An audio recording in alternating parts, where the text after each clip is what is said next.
Good morning. Good morning. My name is James Allen, and I have the great fortune of serving Mercer Street Friends as a trustee. I'm here to give you a little bit of overview about Mercer Street Friends and also to introduce a testimony. I anguished all night to say, what could I say to friends, being a very noisy, emotional Baptist.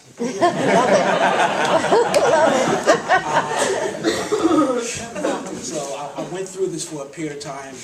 But we have this song that's out there, and it states something like this here: it's already done. Yeah. So when you walk into that of worship, no matter what it may be, it's already done. Young lady spoke about war. Thank you. Oh, thank you for the young lady.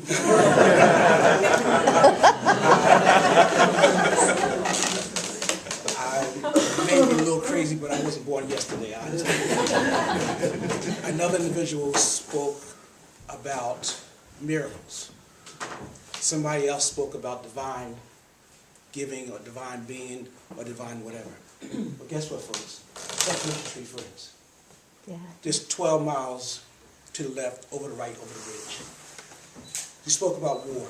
I've been reading and studying about Quakerism, okay? And I found that it's fabric in my life throughout.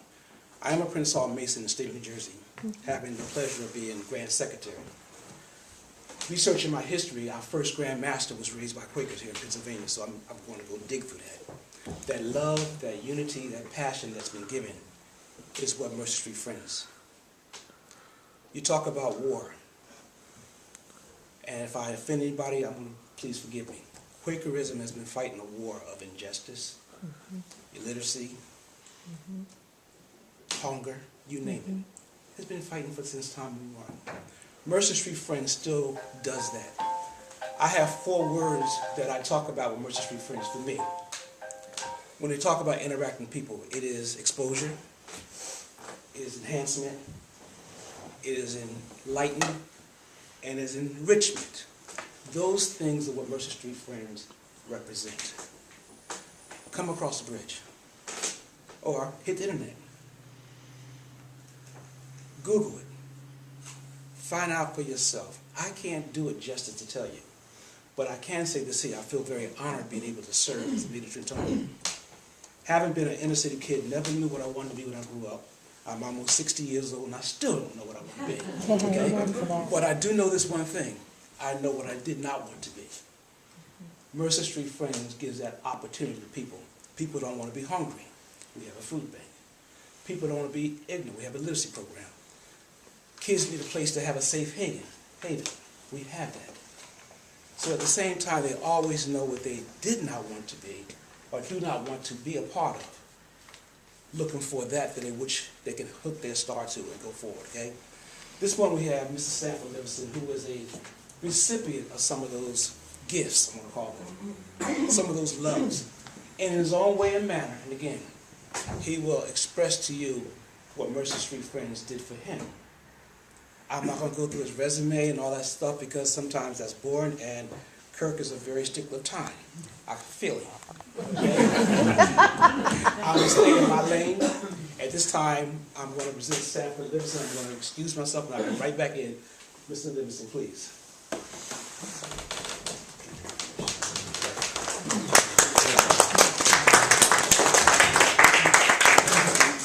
Good morning. I flew a long way for a couple of pancakes, man. San Francisco. Yes, San Francisco. And you know, my name is Sanford Livingston. Mr. Allen called me. You know, I haven't seen James since 1988. I literally hadn't spoken to him since 1988, and I didn't know him in that vein of Mercer Street Friends Center affiliation. It was more of a fraternity, brothers, other things. So when he called me, it was just a wild experience. But I'll try to keep it brief and tell you a little bit about how, what some recent things that happened to me, and about Mercer Street Friends. It was a very, very dear place. I was born on Mercer Street. I was born in 232 Mercer Street. My mom, divorced early. I was 4 years old, and didn't have a lot of places I could go, and she was worried about my safety and those types of things. I didn't have very much money. She was in a training program, didn't have a place to keep us and stuff like that.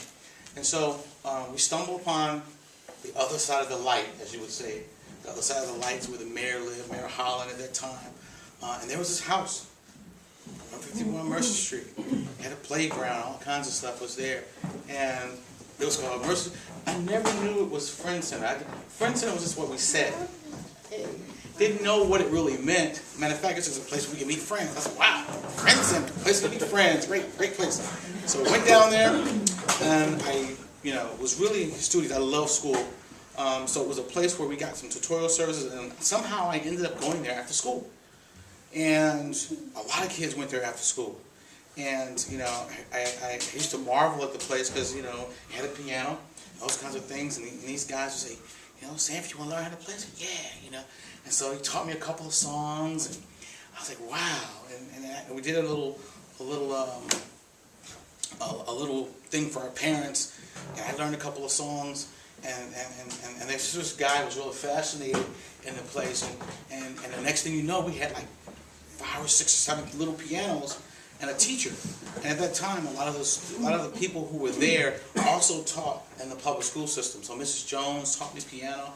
To this day, I'm able to play the piano because of this wonderful place. Also, it broadened our horizons because, I didn't have a pool, and a lot of the pools in the area didn't work, and stuff like that. So there was these people that would just take us to different places, people's houses with these pools. I said, wow, you got some great friends around here. They got pools. And so we had that. And they would take us to Radio City Music Hall. At that time, Lucille Ball had a movie out called Maine, and I didn't know anything about the Rockettes and all this kind of stuff at Thanksgiving. All this stuff, the Bronx Zoo, the Philadelphia Zoo. I mean, just broaden horizons. In the summertime, Wildwood, Spruce Run. I was like, I'll never leave this place, right? And so there was some kind of a change in the late '60s, early '70s, where the Mill Hill area was a historic area declared, and all of us were moved out. We were moved out, and I didn't really understand this until later. I'm telling you now because I learned about it. I didn't know what was happening, but Mercer Street Friends didn't give up on any of us. They got a bus. They rallied, they drove all around the city and picked us up. Wow. I didn't understand any of this stuff. I didn't understand any of it. Many times we had a lot of tragedies. A lot of our friends didn't make it. Sometimes people was on drugs, they got shot, whatever was happening. But these people in this little house, they never gave up on a lot of us. And it's like a lot of other programs took precedent, like the ABC program that sent us off to schools. And over time, I was in there from the 3rd grade all the way until I was too old to go. But I then started working there. And one day I was just thinking, I'm a product of a lot of different organizations, ABC, Consortium, Mercer Street Friends. But and they had their requests. Can you help us with them? Can you do this and the other? And I never thought to thank the people at Mercer Street Friends. I didn't know who they were. I really didn't. Didn't know that it was a Quaker organization, so I was like in college. And just maybe 8 or 9 years ago, I realized that I had not done a good job of thanking the people there. And I'm a stickler for that because there's a lot of people in my life that do a lot of different things for me. So I pulled over. I was on the freeway. So it's great. I'm a crazy guy. You can probably hear that now. I'm talking. I pulled over in the freeway. You got these little funky phones now. Mercer Street Friends, please. Hold on. And this woman came on. And she said, Mercer Street Friends, can I help you? I said, no, you can't help me. We've done enough of that. I just want to thank you for what you've done. But you don't know who I am, and you're probably too young to even know. I was there in the 70s. She said, well, do you know John Conley? I said, yeah, John's there. Passed him the phone. And wow, what a magnificent conversation. I thanked him immensely. He said, Sanford, I'm retiring. I'm leaving. I said, would love for you to come back. I came back, and at that time my sister was alive. She passed away last year, but it was my sister and I. She was born with spinal bifida, and Mercer Street Friends had just was the world to both of us. But my mother gave an article in the bowels of the Mercer Street Friends Center lobby, and it was to a woman at Trentonian, and said that welfare is no brass ring. Tell us a little bit about your life. So we, in a couple of 8-9 years ago, I came to Trenton, and we had this same kind of a person give a testament, and it was for me thanking Mercer Street Friends. And it's a long journey, and I say to all of you, there are lives that you touch. We see, I hear the word pacifist. Pacifist is a kind of misnomer. A pacifist is an activist for peace, an activist for love and care. And we need more of those types of activists, because I don't know where I would have been. The streets of Trenton are a mean place. And it was those people who I never knew, never pressed upon anyone, their religion, beliefs, or anything, just wanted to do good. And there are many of us that have gone on to live in different places. And I ran into 3 people who were from Mercer Street Friends last night in the hotel. And they were like, yeah, man, we used to play piano. And yeah, you guys used to go to a library and get these old silent movies for us on the weekends. And we could play those. I wanted a projector or something. We got a projector to play the Little Rascals, all this crazy stuff. But it helped us dream. Yeah. And so here I stand as a young man. Without the help of such a wonderful place, would not be here, at least in the position that I'm in. So I just want to thank you all and let you know that it's a very powerful, powerful organization, and that peace and love that you talk about has manifested itself in ways you never would imagine. Thank you.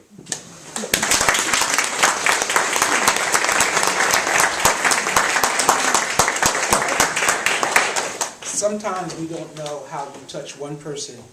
I used to tell my students, I had the fortune of working at the college in New Jersey, which is actually Trenton State College, okay?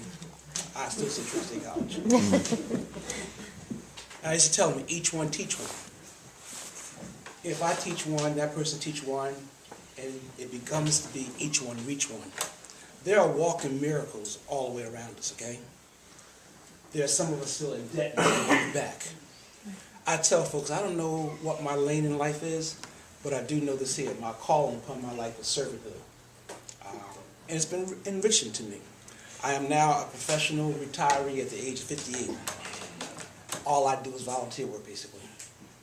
I'm grateful. I still eat. I still drive. I still clothe. I still take care of my 9 grandkids. We have a wonderful time. But as Sanford stated earlier, some folks don't know they have those opportunities to do something as basic as to live. Friends across the bridge, 12 miles, actually 12.7, I measured this morning. And on the website, you can learn about what your friends are doing in the city of Trenton. Again, I want to thank you for allowing me to come in. I did not benefit from Mercer Street Friends as a young child. I unfortunately had other programs, and I wish I had Mercer Street Friends. But I got moved out the neighborhood long before Sanford was born, of the portion of South Trenton that was Mill Hill, which is now the Richard J. Hughes Justice Complex. But that's my old house. That was my Tompa Toys down there. But somebody else somewhere else reached out and taught me and touched me. So I've been trying to pay back, or the movie says pay it forward. If you have to sum up Mercer Street Friends, they are training folks in the city of Trenton to pay it forward. Our executive director said last week at another organizational meeting, we're fighting poverty and poor. The problem is most folks don't know when they're poor, and most folks don't know poverty because you can't recognize because everything around you looks the same. That's why I said 4 E's: exposure, enhancement, enlightening, and instruction. Thank you again. All right, Kurt, I'm done.